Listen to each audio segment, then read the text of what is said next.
Dedi dan Raffi.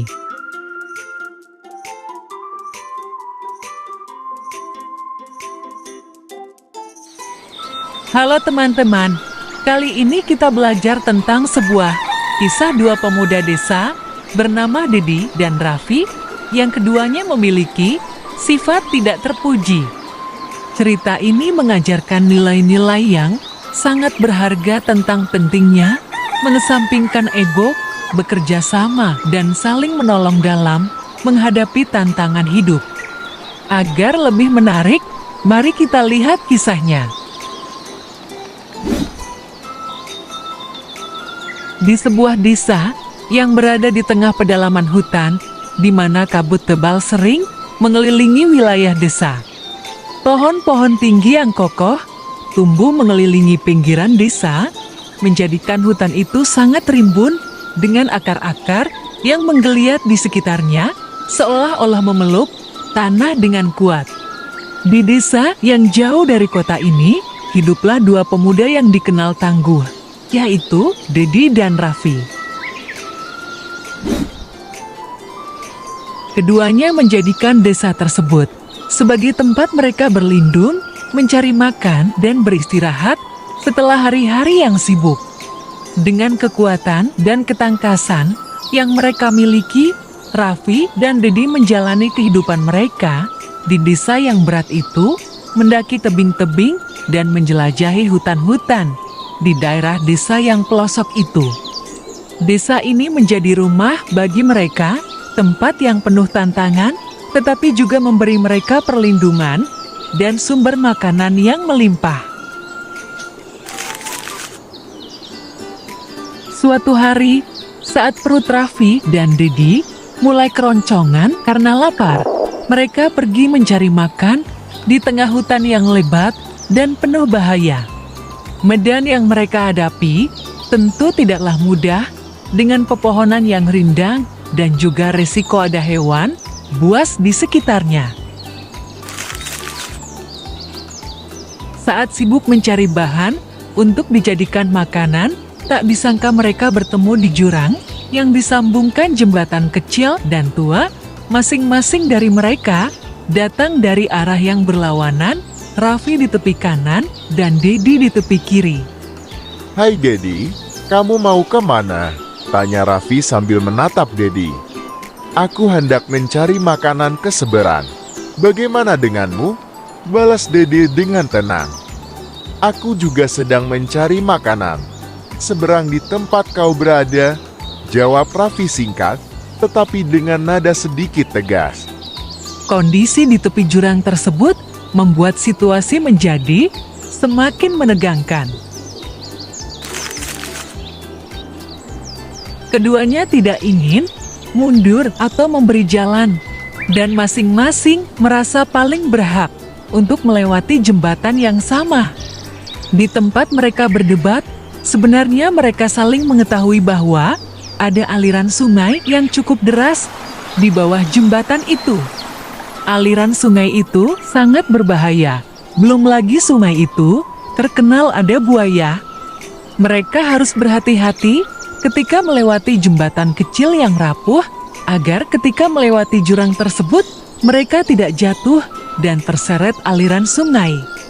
Meskipun mereka saling mengetahui, kondisi jembatan yang terlihat sangat rapuh dan tidak terlalu kokoh, Raffi dan Dedi tidak punya pilihan lain selain melewati jembatan itu agar dapat bahan makanan di seberang. Namun bukan saling mengalah, untuk saling mempersilahkan siapa yang bisa menyeberangi duluan, Raffi dan Dedi justru sama-sama keras kepala berdiri di atas jembatan kayu yang kecil dan rapuh, meskipun itu sangat berbahaya. Raffi berseru keras kepada Dedi, "Minggir kamu Dedi, aku harus menyeberang sekarang." Namun, Dedi dengan sikap angkuh membalas, "Tidak, aku juga ingin menyeberang dan aku lebih berhak dari kamu." Alih-alih bekerja sama, mereka justru saling mendorong menggunakan tangan mereka. Dengan sikap egois, kedua pemuda ini saling mendorong dan memaksa lawan mereka mundur sampai mereka tidak menyadari bahwa mereka sedang berada dalam situasi berbahaya.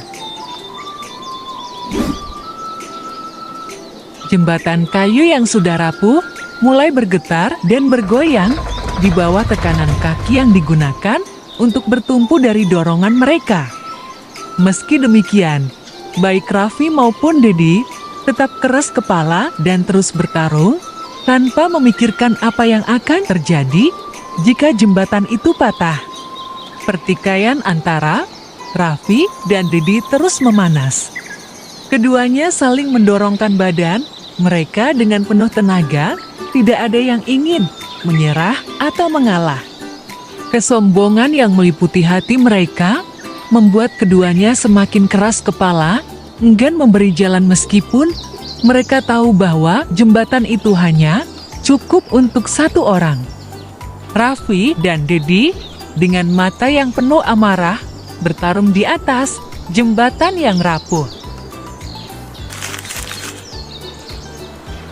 Kesombongan dan keangkuhan mereka membuat mereka tak peduli bahwa jembatan kecil itu bisa roboh kapan saja dan nyawa mereka menjadi taruhannya.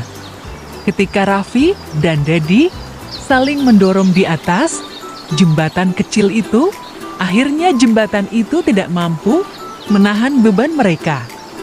Jembatan yang rapuh itu patah dan keduanya terjatuh ke dalam aliran air yang deras, terlempar ke jurang akibat keegoisan mereka.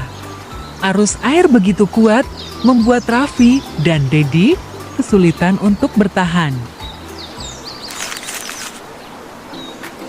Namun, di tengah derasnya air, Raffi dan Dedi tiba-tiba menyadari kesalahan mereka. Egoisme yang melanda hati mereka telah membawa mereka ke dalam bahaya. Saat itulah kesadaran mulai tumbuh dalam diri mereka bahwa pertikaian hanya membawa bencana. Dengan kekuatan dan kegagahan yang dimiliki, mereka akhirnya memutuskan untuk saling tolong-menolong. Raffi mengulurkan tangannya untuk membantu Dedi, dan Dedi pun membantu Raffi agar tidak tenggelam. Keduanya saling berusaha keras untuk melawan arus air yang ganas, bekerja sama dengan hati-hati demi keselamatan mereka. Berpegang pada kebersamaan dan kemauan untuk mengesampingkan ego mereka, Raffi dan Dedi berhasil mencapai tempat yang lebih aman. Meskipun mereka sempat bertengkar, akhirnya mereka sadar bahwa hanya dengan saling membantu, mereka bisa selamat dari bahaya. Dalam cerita ini, Raffi dan Dedi terjebak dalam pertikaian di atas jembatan rapuh. Mereka saling berhadapan tanpa ada yang mau mengalah, meskipun keduanya tahu bahwa jembatan tersebut tidak cukup kuat menahan beban mereka. Sikap keras kepala dan egois membuat mereka bersikap sembrono, bahkan di hadapan bahaya besar. Dari sini, kita belajar bahwa mempertahankan ego, terutama dalam situasi berbahaya, hanya akan membawa kita pada kebinasaan.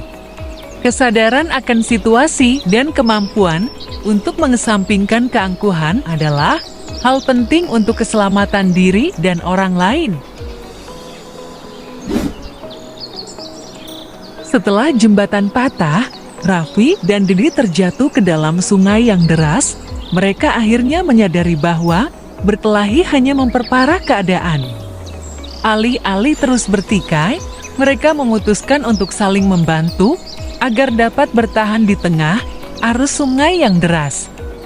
Ketika mereka mulai bekerja sama, mereka berhasil mencapai tempat yang aman.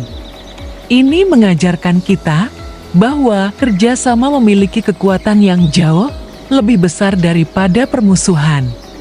Dalam hidup, saat kita bekerja sama, kita bisa menghadapi tantangan dengan lebih baik daripada jika kita terus berseteru. Dalam situasi yang penuh bahaya, seperti yang dialami Raffi dan Dedi di Sumai, sikap saling tolong-menolong menjadi kunci untuk selamat. Ketika Raffi mengulurkan tangannya untuk membantu Dedi dan sebaliknya, mereka mampu bertahan dari arus air yang kuat. Meskipun sebelumnya mereka berselisih, pada akhirnya tindakan saling membantu adalah yang menyelamatkan mereka. Pelajaran ini mengingatkan kita bahwa dalam kondisi apapun, rasa kemanusiaan dan saling menolong akan selalu membawa kita ke jalan keluar yang lebih baik. Pertikaian yang terjadi antara Raffi dan Dedi bukan disebabkan oleh kebutuhan mendesak, melainkan oleh sikap sombong dan merasa lebih berhak daripada yang lain. Mereka saling merasa lebih penting dan tidak mau mengalah, meskipun keduanya menyadari bahaya yang ada. Kesombongan mereka inilah yang pada akhirnya menyebabkan mereka jatuh ke dalam jurang dan hampir celaka. Dari sini, kita belajar bahwa kesombongan dan sikap angkuh dapat membawa kehancuran. Untuk menghindari bahaya, terkadang kita perlu merendahkan hati dan mengalah. Setelah kejadian jatuhnya jembatan, Raffi dan Dedi akhirnya menyadari kesalahan mereka. Alih-alih terus terjebak dalam rasa bersalah, mereka memilih untuk bertindak bijak dan saling membantu agar bisa selamat dari arus sungai yang deras. Ini menggambarkan bahwa meskipun kita melakukan kesalahan, selalu ada kesempatan untuk belajar dan berubah menjadi lebih baik. Penting untuk merefleksikan apa yang salah dan kemudian bertindak dengan bijaksana di masa depan.